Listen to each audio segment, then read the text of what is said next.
And I'm still guilt tripping. Built for a tougher nigga, really built different.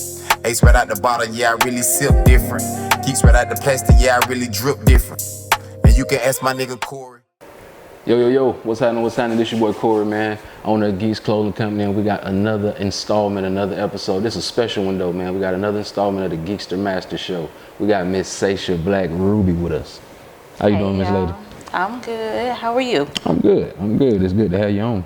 Yeah. Well, I ain't gonna say have you on. She got us in her wonderful shop, man. We're gonna show you some shots of that. She got a dope shop on here on the south side. How long you been in this shop, Saysha?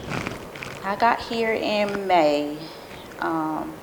It was given to me by a really close friend, and I'm thankful. And she decided to move out and give it to me, and I knew it was the space for me, and I've turned it into what I needed it to be. That's hard. I respect that. See, to have your own is different than just doing it. When you got your own, it's like, I'm really doing it now. Yeah, that's hard. It shows that I'm really doing it. It also shows that, you know, you learn the good and the bad. It's you doing it, yet you got to learn how to do it too. And learning how to do it and doing it the right way and doing all of those things, that's what really builds it and makes it feel even better, having your own. I can dig it, man. So what made you, like, at what point did you know that you was good at this, that you knew that this was something you wanted to kind of pursue seriously? As far as the salon? Like just doing hair, just the knack of doing hair. When I tell you, I didn't even want to do hair. I didn't want to do hair. It was a side hustle. I started doing it, and I knew how to do it, and so I used it as my side hustle for so long. But it wasn't like my passion. It was just something that I always knew how to do. Gotcha. Everybody in my family know how to do hair. Okay, so it was just like a skill you obtained. It was like shit. Yeah, and it was just something that I was always able to do. And I could have went to school right after high school and got my license, but it wasn't what I wanted to do. So I waited 10 years after I graduated high school to go back to school and get my license. Okay. And hey, see, that means something. That means something. I mean, that was destined. That pushed you in that direction. Yeah, it was. It had to be done. I just had to take my own direction to do it. And sometimes we take our own routes to things, and it's okay. Yeah, it is. It's the best way, I think. It's the best way, I think. Yeah. That's dope.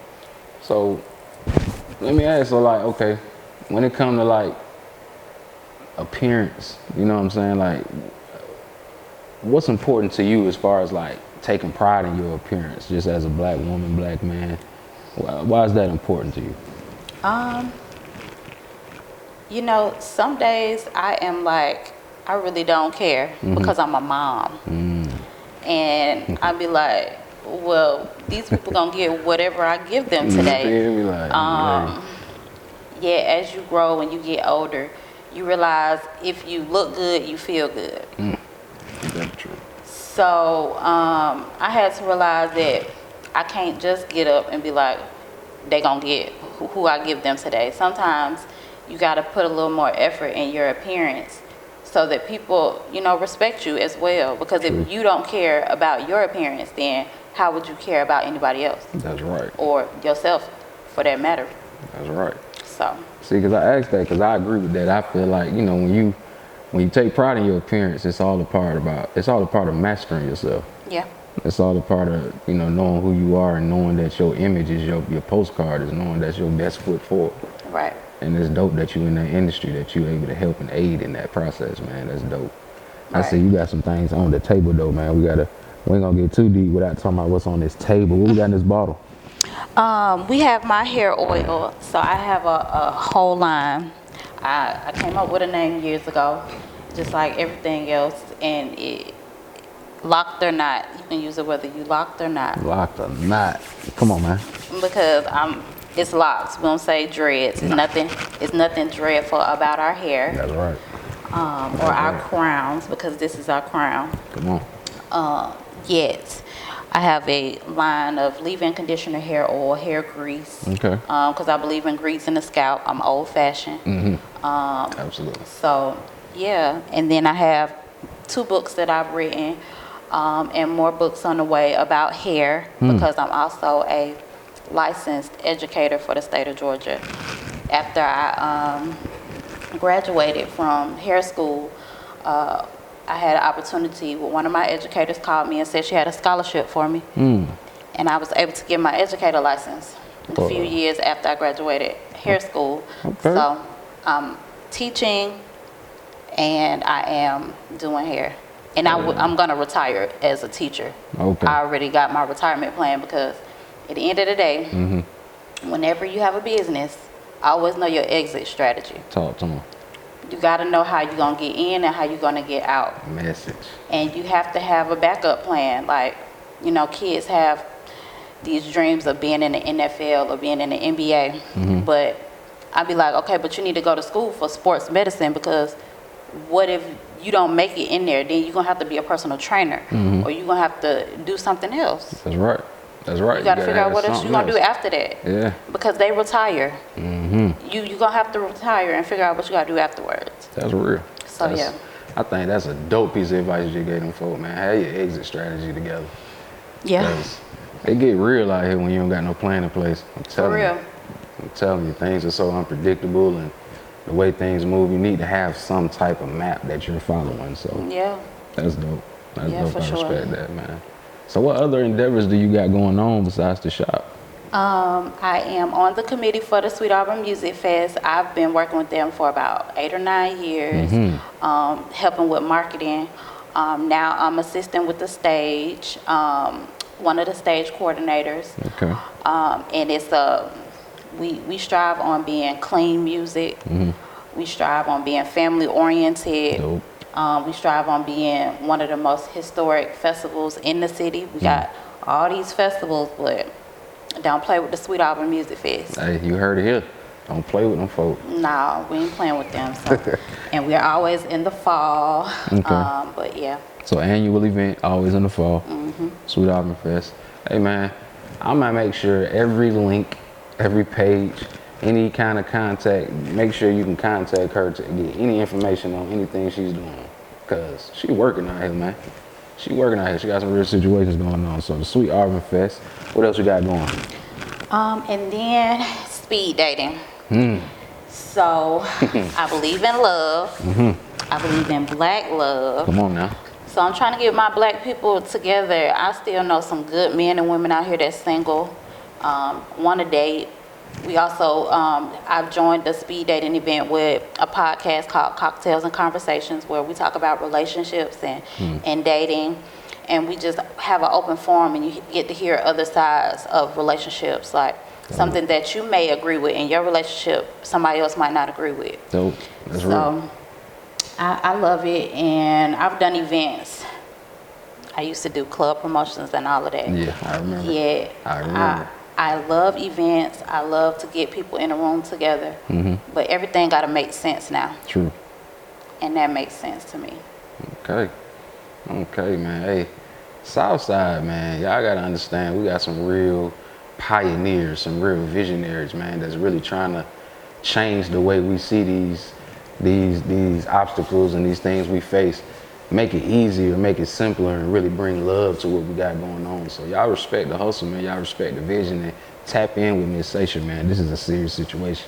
Serious situation. I want to kind of end this with, what kind of advice would you give to that geekster out there, that young lady or that young man that's out there trying to pursue their dreams in the industry that you've already kind of faced and is tackling obstacles in currently? What advice would you give them? In any industry, you have to do your research. You're going to have, nobody is going to give you all of the info. You may be able to find somebody to give you some of it, yet you're going to have to do the research. And it takes money. Yes, it And does. you may have to work a job in order to fund whatever industry you seem to tap into. And that job may not be something that you like for a little while. And that's okay. Yet, I'm not going to say don't put all your eggs in one basket, yet until your dream is making the things that it needs to make, it's okay to work a job and fund your dream until your dream does what it needs to do. Makes sense. Makes sense. You still gotta have that paper flowing, man. Yeah. You still gotta live out here. You still have to live. You still have responsibilities, and before anybody else can believe in you, you got to believe in you, and you got to put that foot forward. And you got to show the people that this is what you want, because nobody gonna believe you if you tell them. You got to do it. That's right. And you just got to start it, and you got to do it, and you got to follow through. Come on, see? Listen to her, man. That's real talk. I agree with every word she just said, man. Follow through and think about what you're doing. Do your research, man. I like it. I like it. Miss Saysha. But I appreciate you. I've always loved everything that you had going on, and I always want to support, you know, whatever you have going on. I'm a geekster. That way. For real. Because, yes, I love the name, and I love everything that it stands for. That's dope. I appreciate that. I appreciate that. Speaking of that, we always show love to every guest that we have on the show, so I brought you some. Okay. Let me step off camera for a second. This is unorthodox, but we're going to grab this and come right back. So, today I brought you a Geeks Clothing Company Scully. It's embroidered, so it's gonna be nice. It's gonna last for you, keep you warm, because we still got some cold days ahead. Yes, we do. And also, we got you a pink for the ladies. Thank you. T-shirt, Geeks, EST 2020 Geeks Classic T-shirt. Oh, best believe I'm gonna be wearing both of these. Absolutely, I already know. You're gonna represent like you do. Yes. Yes, ma'am. I appreciate you. I appreciate these gifts, and I appreciate you for, you know, coming to my space and getting the vibes. And I wish you nothing but success. I want this thing to, you know, go and keep it pushing. Ditto. And we're gonna be geeks. All the way through and through. Yeah. Geekster Masters, and we're gonna master our crafts, man. We're gonna horn in, and we're gonna figure out who we are first and tackle anything we got coming our way, all right? So, as we always say, let's change the perception one impression at a time. We appreciate you tuning in. Cheers.